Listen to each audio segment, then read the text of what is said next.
Attention bobsled riders! You will soon be embarking on a thrilling podcast down the icy slopes of the Matterhorn.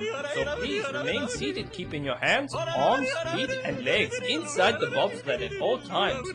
Auf Wiedersehen! Welcome back. We are the Matterhorn Yodelers. I am your host today, Jackie, and we have Japheth and Peter and it sounded like you were doing something else. It's like a Jabba the Hutt kind of moment right there.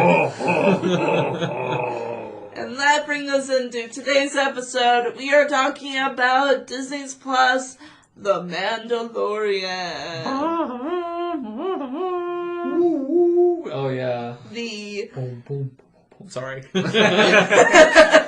At first I wasn't so sure about the music, but man, I've gotten into it big It time. sticks. It's so good.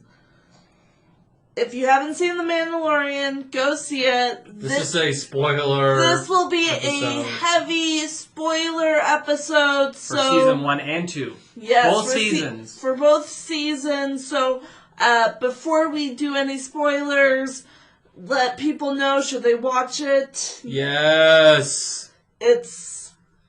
I would say it's better than the movies.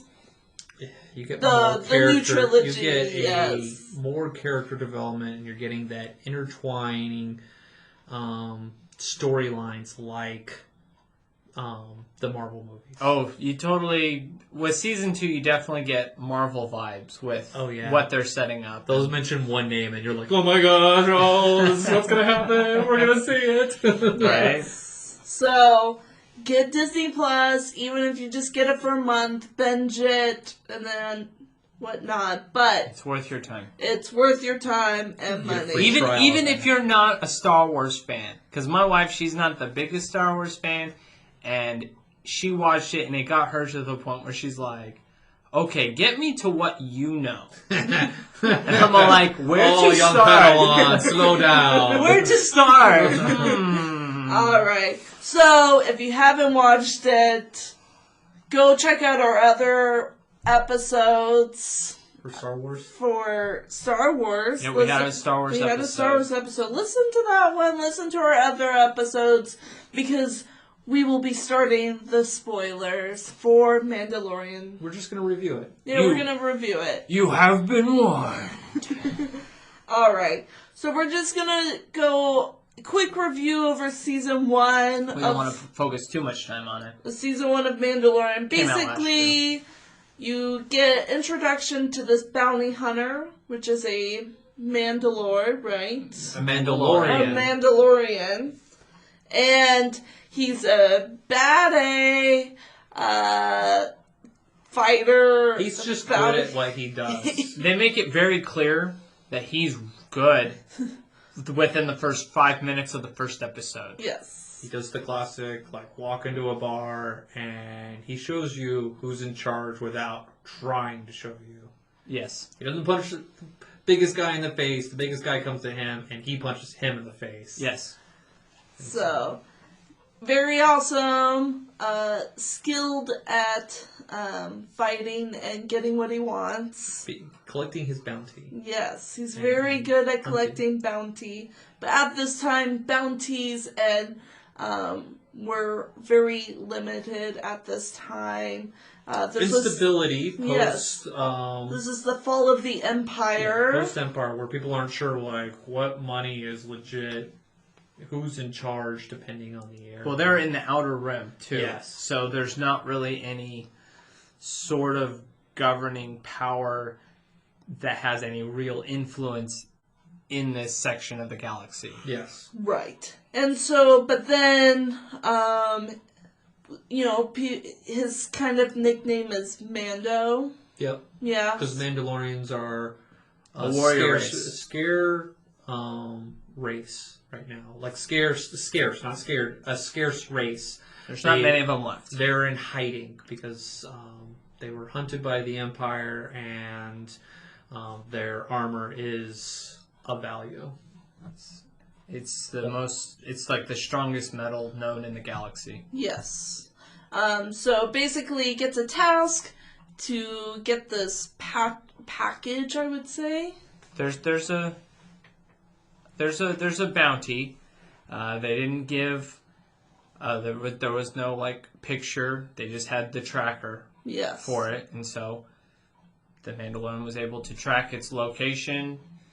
You meet a very memorable character, and you find out that it's a little baby Yoda. Yes. It's a little baby Yoda. The same race as Yoda.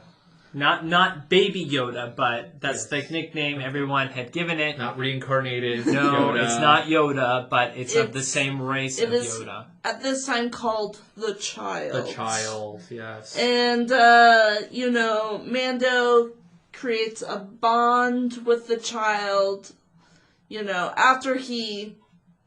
I would say the bond doesn't necessarily happen until season 2. I Right. think he's concerned that the child is in danger when he gives the bounty to The Empire. the Empire. The Empire. The remnants of the remnants Empire. of the Empire. And he was very concerning, so he goes back and breaks like the guild's guild's rule, Mm-hmm. which was like, that hey, you got paid, it's done, it's over. And he creates chaos at that point. And so it's basically a hunt. Like, people are hunting for Mando and the baby. And the baby again. And that's pretty much season 1. Yeah, that's about season 1, is... Until it's like There- resolved. There is a plot point with the Imperial commander, a Moff Gideon. Moff Gideon. So that's like a governor Yes. of like a planetary system. Mm-hmm. That title was given. And he's in form of intelligence, so he's a very IC? smart. Yes, he's a very smart. He knows things. He's a man that he gets to where he's at because of what he knows, and so it's his whole purpose to try to get the child. And at the end of the season, you find out that he holds a very important artifact that many Star Wars fans who are fans of the Clone Wars and Rebels series as the Dark Saber. These are a computer animated TV series. Yes, That are supplementary to the movies. the movies. And it's called the Dark Saber, which is just basically a black lightsaber. Do you know the history behind the black saber? I do. Okay, so for those who don't know, they're like, whoa, this is a lightsaber that's black. And apparently the history for it is it was controlled by a Jedi that was from Mandalore. The first Mandalorian Jedi. Yes, and for those that don't know the history between the Mandalorians and Jedis, they are rivals. They had a great war, and the Mandalorians lost against the Jedis. And there's a reason why the Mandalorians wear a certain armor type, because it is repellent to lightsabers. Yes. And so this is reinforced in season 2 as you see it in action. But yes, there's a history with that, and you kind of get a sense of like the Jedi's. There's still that animosity with Jedi's in the lore of the Mandalorian. Yeah, and at the end of towards the end of season 1 of Mandalore, Mando gets the task of reuniting Baby Yoda, or the child, with his people, which are the Jedi. Yes. And so that brings us to season 2, where Mando is trying to locate... A Mandalorian. No, he's trying to locate a Jedi. A Jedi, trying yes, that's to right. create a Jedi, but also wants to find people like him, the Mandalorian. Because he was told that there is a connection between the people of Mandalore as well as the Jedi. So he's hoping to run into another Mandalorian that might have an idea about where to find a Jedi. Yes. That's basically how the season starts, is him looking for Mandalorians to take him to the next clue. Because as we know, this is post-Empire. There's only one Jedi. That's Luke. That we know. That we know of. There's Luke. There could be others. There's in theory. Ezra. from the Rebels. Yep. He's floating out there. He might come back. He's a character that we don't have closure. Then we have Ahsoka Tano, but she's not a Jedi. She's not. She's no Jedi. And that's made known in Rebels and the end of Clone Wars as well. So, and then you have Leia, who's just getting trained. So, Well, there is another one from the video games. oh yes, I forget his name, but Starkiller. No, No, it's not Starkiller. Oh. It's somebody else. But there's another Jedi that's out there, but supposedly we might get more information on another game. They're gonna bring for him in, maybe? There's another game coming out Oh, okay. for his That's series, good. so we'll get more story on that. Yeah. But we start off, episode 1 has a heavy Western theme. theme. Yes, it's certain. Heavy. But before it goes to the Western theme, they go to a grungy, grimy Oh, yes. planet where he's trying to get information. Of course, you want information. You go to the scum of like the earth, and there's like this underground or this like planned fight between the two. I forget the name of the race, but the guards from The like, Gamorrean guards. Is that what they are? Yeah. They're the guards from The pig face. the pig-faced guards from Jabba the Hutt in Return of the Jedi, Mm-hmm. and they're fighting each other. And Mando goes there to get information from a Cyclops character of Yeah. some sort. Never seen him before, and it starts off with an epic battle establishing you that the Mando he's king where he goes. He's good at what he does. And I think it was a great fight scene. I think it sets a tone where you're like, oh, we're back in it. Oh, yeah. The fight begins. Yeah. So what were some of, like, in episode 1, we don't need to kind of go over the summary of this, but what were some of the high points of the episodes, would you say? Oh, I love that fight scene in the beginning. I love it Yeah. when Baby Yoda sees, like, he activates his... Oh, I love that when, like, Mando, like... What do they call it? They're the Sparrow... whistling birds or something Yeah. like something like Yeah, that. when he clicked the button and, like, Baby Yoda's like, nope, He's like, going to things are about to go down. Closes his shield, and then it does. I love that weapon. It's so effective in getting him out of trouble. Yep. So I love that. I like... What did I like about One it? thing you know about Mando is that he loves himself a good flamethrower. I think almost in every episode he uses that flamethrower. It's a disruptor. It just like... Yes, It's, it just, yeah, distracts of, like, the fight of, like, I'm on fire, and... I never realized that until you mentioned it. It's like, He's like uses it almost every single, even in season 1, it's like even like episodes where he doesn't use it, he tries to use it, but he's stopped. Yeah. Another high point, I love Mando's relationship with the Sand people. Oh, so we Yes. make our way back to Tatooine. Because there is rumored that he gets information on this grimy contact and in the beginning to go to Tatooine. Because there's a Mandalorian. Mandalorian there, Yes. which Star Wars fans are aware of a Mandalorian or a person who wears Mandalorian armor in the Star Wars history, as far as we knew at the time, had died on Tatooine. So we We're assume- referring to Boba Fett yes and the Sarlacc pit in the beginning of Return of the Jedi. yes Also, as we are introduced to the guy wearing Boba Fett's armor, he's referenced in the Aftermath novels. yes So there's a trilogy novels that goes into what happens right after the second Death Star blows up. So it goes on a journey of like how all the Star Destroyers end up in Jakku. So if you're interested in more information, the Aftermath series, give it a shot. I enjoyed it. Some people don't like it, but they have little snippets of like characters that they throw in, and the marshal of this small town, you get his story. And so when I saw him, I was like, is that the same character? And sure enough, it is. And so it was kind of fun. We're like, they brought in a small character from a novel. This is amazing for the the Star Wars novel fans. It's great. Well, it's fun because, like, the Marshal, like, when they're traveling together, he's on, like, a pod racer, like... I thought of Anakin Skywalker. It is Anakin. Is it? Mm-hmm. It's the same engine that Anakin Skywalker uses in Episode 1 in his pod race. So you think it is?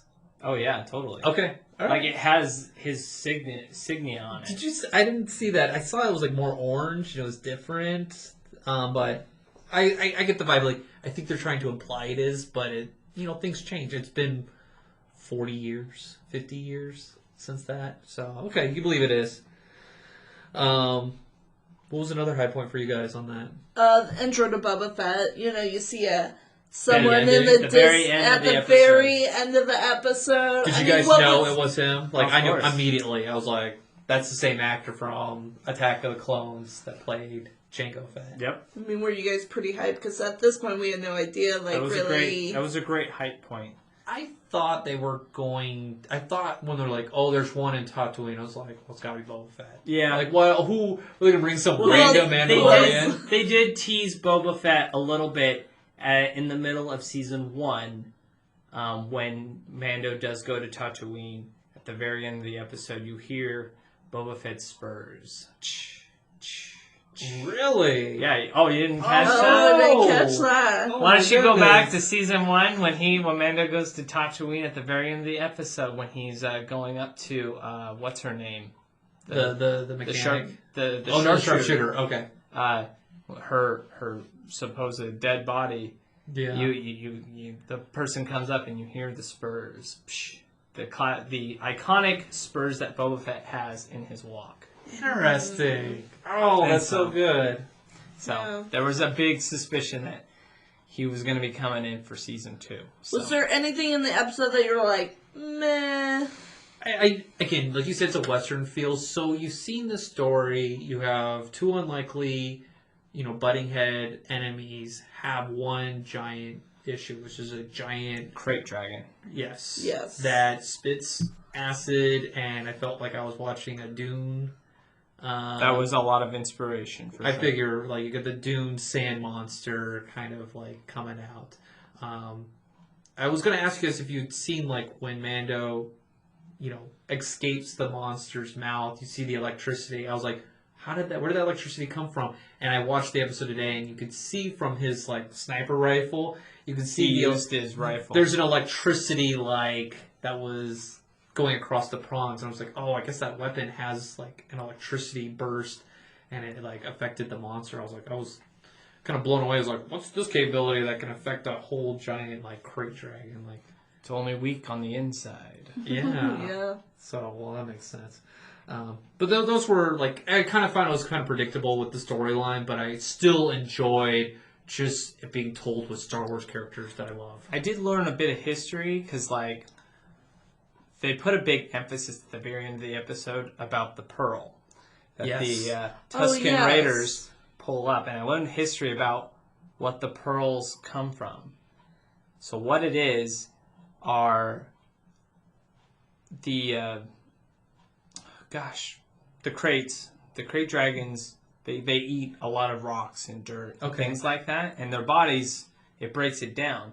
Well, sometimes it'll eat kyber crystals, but it doesn't break down, and so it forms a pearl, and that's where So those are the pearls wow. are kyber crystals. Wow. And so a lot of people theorize is that Mando is going to make a lightsaber from that pearl. Well, he didn't get the pearl. He didn't, but they made a big point of showing it off. I thought that was So just to you show can- like a trophy because it was part of the lore of like. You could. It was- It could very well be. But there was some suspicion out there that Ooh.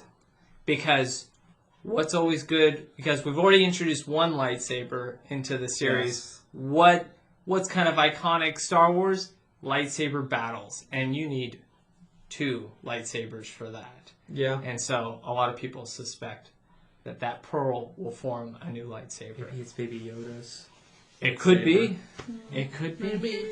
Macaroon in one hand. And Yeah, blue macaroon. Blue, yeah. Which leads us to well, it doesn't lead to, but No. episode 2. Side mission. Side mission. He gets information that if he completes the task of dropping off this frog lady, this salamander-like species to Mon Calamar, the person he dropped, or the person's spouse, spouse, they know where there's a Mandalorian. They've seen a Mandalorian, and so, which brings us this episode, which I'm not a huge fan of. If there's not much to note here, it's just there's creepy spiders. It's a filler. I didn't like the spiders. Yeah. I didn't like the child or Baby Yoda eating the eggs, committing genocide. See, the thing is, like the writers, they didn't expect that. They thought it as a joke, and like the audience took it as like it's the most horrible thing in the world. You look at Baby Yoda differently. The eggs weren't fertilized, or but still, like these are it. These are the last of my species, and he's like, and so like. I did like something about this episode. I like the looking back on it after watching the whole show. I watched a little bit today. I like the X-Wing scenes because you get a feel of what the rebellion is doing and how they're kind of overstretched, and you just have X-Wings like floating around as random police. Yes. And with the introduction of a TV show, what is it called? There's the... I'm forgetting the name of it, but they introduced... There's a new TV show coming out. Rangers, right? Yeah. It's like yeah, it has to do with the New Republic, like, police force, basically. And it should be coming out in 2022, I believe. And I think this is, like, its cue of, like, these people are here, and the rebellion, they sense something's going on, but they don't have the capabilities. And you read especially in the Outer Rim. Yes, and you read in the books, the New Republic doesn't want a giant army to protect itself. They are afraid that it's going to be used against it, so they kind of disband the rebellion. They don't create a grand army to protect the galaxy, and you get that in the books. And so that creates that vulnerability for the First Order to come in and create its own chaos, too. And so... it's a small little force floating out there in the Outer Rim. With a small cameo of Dave Filoni, one of the producers and directors of the Mandalorian series. He is one of the X-Wing pilots. Is he? Yes. I didn't notice that. I know he was also in season 1 as an X-Wing pilot as well. I was thinking of like... not the Asian one, the other one. Yeah. But I'm thinking of like the other cameo, John Favreau. Favreau, yeah. Favreau, yeah. He's one of the Mandalorians, and the epic scene when all the Mandalorians come out. Season 1, yeah. He's the one with the big gun, and he's the one that flies next to Mando and the ship, and he salutes him. And that's kind of a sign of like Iron Man, because he was Iron Man's assistant, where he like salutes him right there. And you like after hearing that, you watch it, you're like, ooh, goosebumps, nice warm feeling. So it's cool that I didn't see him there. Yep. And he didn't want to do it, but they kind of pressured they pressured him into the. He didn't want to wear his cowboy hat that he wears in all his interviews. Right. His signature. Yeah, so, I mean, I would say that's about... You didn't like the giant spiders, Jackie? No, I hated the spiders. Those are a cameo from Rebels, too, right? Yep. Mm-hmm. Yes, yeah, they are. Yeah, not a big fan of the spiders, but I would say episode 2 was a bridge episode to get to... Yes. A great episode next. Yes, the next episode. Episode 3. Episode 3. We are now in Mon Calamar. Yes. Which is, if we all know from Return of the Jedi, that's where Admiral Akbar is from. Mm-hmm. And people are like, who's Admiral Akbar? It's a trap! That's Admiral Akbar. And there's also the squid-looking face people. They share the same planet. You get more information about that in the Clone Wars. Clone Wars, because there's a civil war, and... they don't like each other. They don't like each other. Or they're just like, one has power. They're sectarian, like... yes. Strike between them. Yes, and then you also get an introduction to, it was an exciting moment, Bo-Katan. Yep. From Clone Wars and Rebels. Yep. She was in Clone Wars and Rebels, so that was like an exciting new character. She is basically the princess of Mandalore. Yes. She was the leader for a short time. And if you watch the last season of Clone Wars, the Empire or the Republic has an established foot in there, which Mandalore was a neutral state During the Clone Wars. And you kind of sense of like, oh, like the Empire didn't leave. They stayed there and they created chaos. Yep. And as they say, Mandalore's been blasted to glass. There's nothing there. And so you get the sense of like, what happened to Mandalore? I think we'll get more info on that. Oh yes. Oh yeah, that's. I think that's going to be the event that's going to tie all of these new shows together. Yep. Is going to lead up to the Battle of Mandalore. Mm-hmm. Because you're gonna have Ahsoka there probably, and you think she'll pop up in that? Oh yeah. Oh good. So yeah. Peter, what were some of high moments in episode 3 that you liked? So I mean, you get a little bit more backstory about, because like there was a lot of confusion about this whole helmet, taking your helmet off thing, and they kind of clarified that like that whole like can't remove your helmet thing was about this small sect. They're as she calls it, a zealot religious group called the Watch. The Watch, which is a kind of like a break-off group of the Night Watch. Yes, and they're kind of like, I call them like the French like Foreign Legion, where you don't actually have to be born of Mandalore to pretty much be from them. That's what I get the vibe, because he's technically not. Din Djarin, the Mando, he is not. He's not pure blood. No. He doesn't have a lineage. He was rescued during the Clone Wars by the Night Watch. People who were purists, because before, during the Clone Wars, they didn't all wear armor. They were pacifists at this point. Mm-hmm. And so those who wore the armor were they were radicals. Yes. And the Night Watch, not Night Watch. Game of Thrones. Yeah. Death Watch. Death Watch. They were trying to do a coup of power to bring Mandalore back to its former glory. Yes. And so you have these groups that are fringe, and Din Djarin's, Mando's group, the Watch, they are one of those. And they were told that they are not to show their face to a living being. Yeah. That's one of their rules. But they clarify, because throughout the history of Star Wars, you've always seen Mandalorians take their helmets off like it's casual, so now you get that clarification. I saw that and I was like, you think back to like Rebels, it's like, boy, that's a huge mistake that they're like totally like washing over. They're doubling down on this whole can't take the mask off thing. Did they not watch the seasons they created and like the Clone Wars? But it does clarify, and it was like that like, oh, like that breath out of like, oh, it's explained. They didn't screw up. All right. Yes. Thank you. Appreciate it. I thought a high point was when they brought up Ahsoka Tano. Oh, yeah. Ahsoka Tano. They were like, I know a Jedi. Yeah. Or, no, she goes, she didn't say she was a Jedi. She goes, I know someone who can help you.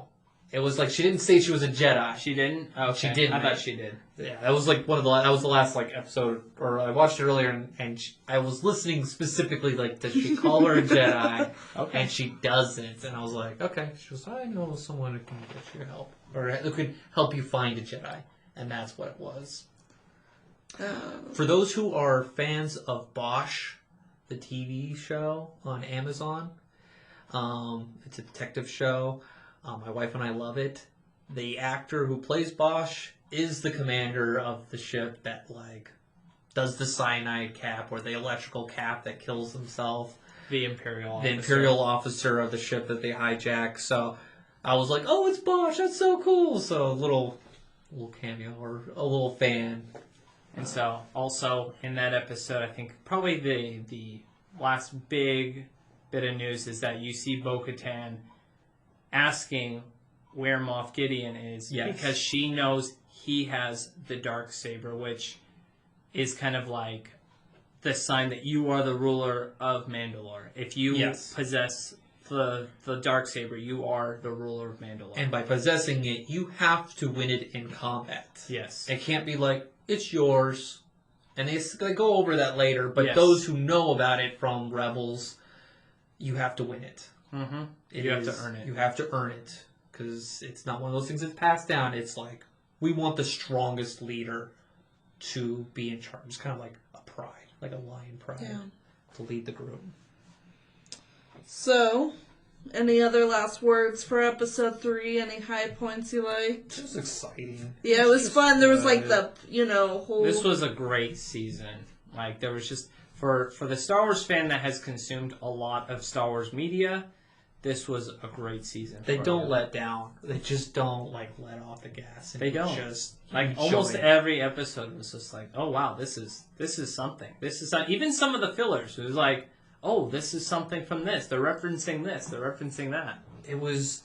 I kept finding myself watching, this is the best TV show. I kept saying every episode, because it is. I was like, I'm watching movie quality on a streaming TV show, and I was like, this is amazing. Oh, yeah. I just blown away. I'm just so happy. So, episode 4, fun episode, I would say. A lot of, combat. This is where... Return to Navarro. Yes. They go to the same planets regularly. They got go-tos. Yeah. Mando's got to fix his ship, so he goes back to the kind of the main planet from season 1. Yes. Right. Where Where everything's it fixed. all started, basically. Fix the Razor Crest, and they're going on a mission to destroy... They've got peace there, they got stability. Now that the Empire's been kind of driven off. Yes, and so you have Baby Yoda eating some macaroons. Oh, my high moment was Baby Yoda at school stealing macaroons. I was like, Baby Yoda is a bully. I mean, he didn't beat up the kid. He's just like, oh, those are cute. Kids, they just randomly take things. Well, that was the kid. He's 50 years old. He's like, I'm cute. He's been around. Yeah. It's like Baby Herman. Just waiting for him to pull out a cigar and start smoking. But very fun with the blue macaroons, Yeah. which, by the way, you can get them online, and they're people they're like $50 or so. Just go to a bakery somewhere and pick them up and play your kids. The videos. Yeah. They will not know the They difference. will. Right. Let's see here. I mean, this was a filler, so I mean, they There's definitely the epic fight scene. I love the chase scene. Yes, the chase scene was great. I love when they go over the edge. Did you watch the blue character who's played by Horatio Sands? Yes. He was an SNL comedian. And then you have the other gentleman. I forget his name. But their faces when they go over the edge, they're like, whoa! Carl Weathers character. Yes, Carl Weathers. Yes. It was so fun to watch them in that moment. Because it's like they're being in the action that they're not used to being a part of. Yes. They're normally behind the scenes people, and so they're being thrown right into the middle of the action. And those speeders jumping off the edge and they're going down the mountains. I mean, that was our favorite action figure to play with. Oh yeah, on the speeders. the speeder bike that explodes. And so to see them maneuver down the mountain, what a scene! That was a great scene. Where he's sliding with his foot on the ground, it just you could see yourself being as a kid watching that show, and you're like, let me get on my bike and go down the mountain a little bit, and I'm a little speeder. Oh, I totally would have done that. It was a great scene. For sure. What about the lab that they kind of run into? So that was kind of the big plot point. That was the big plot point. Yeah. Where they reference midichlorians. They call them the M count, which if you're a Star Wars fan, you immediately drew the conclusion of they're talking about midichlorians. You go to the prequels, and those are the big joke. They're like, oh, the midichlorian count's higher than Yoda's. That's right. That's what brings Anakin Skywalker into the fold because his count's so high. That's right. So when you measure the power of a Jedi, so basically you just know force wield. You find out that the Empire's they need the child's blood for their experimentation, and so that's basically the big revelation, and that it's not the child is a clone or anything like that. It's just they're using that for some sort of genetic experiment. And And you get a sense that they're dealing with cloning because the patch of The head scientist is the same patch that you see in episode 2 with all the miniature Star Wars episode 2, the movie. episode 2, yes, the movie Attack of the Clones. If you watch our episode, we don't like it, but they do have a lot. They build the foundation of the whole Star Wars series. It really builds In that movie, that absolutely. movie. And where you learn what the clones, which Boba Fett is a clone. If you watch that movie, you'll see the same patch. Yep. And you see in the tanks, you kind of see a Snoke kind of shape. That's what I was wondering. Is are they testing Snoke? I think there is a possible connection between the Snoke and the Emperor experiments that you learn about in Star Wars Episode 9, Rise of Skywalker. Dark science. So that was it. Sith science, Yeah. dark science. So there's a possible connection. Which nobody knows about Jedis, but people know about Sith dark science. Right. And episode 9, you're like, okay, boy, people have a short-term memory. They really hold on to the bad guys' information there. So somebody said in a video they saw as a Zabraki, which is a Darth, the race of a Darth Maul. So they saw the little horn. So did they get the blood of? did they get Darth Maul? Darth Maul's coming blood, back? or do we get a Darth Vader clone there? If you go into the Timothy Zahn original books, Luke Skywalker faces a clone of himself based off of his hand. off his hand that was cut off. Oh wow! Yes, that's where those Timothy Zahn books get crazy. A lot of people wanted that to be what the sequel trilogy was going to be about. That's what people wanted. And so it looks like they're kind of doing that with these TV series. Is they're kind of bringing that story into the world through the TV shows. Yeah. So.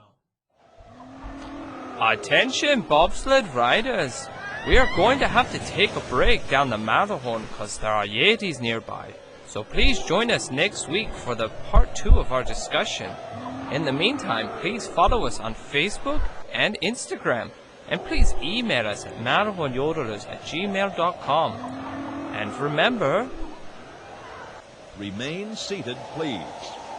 Permanecer sentados, por favor.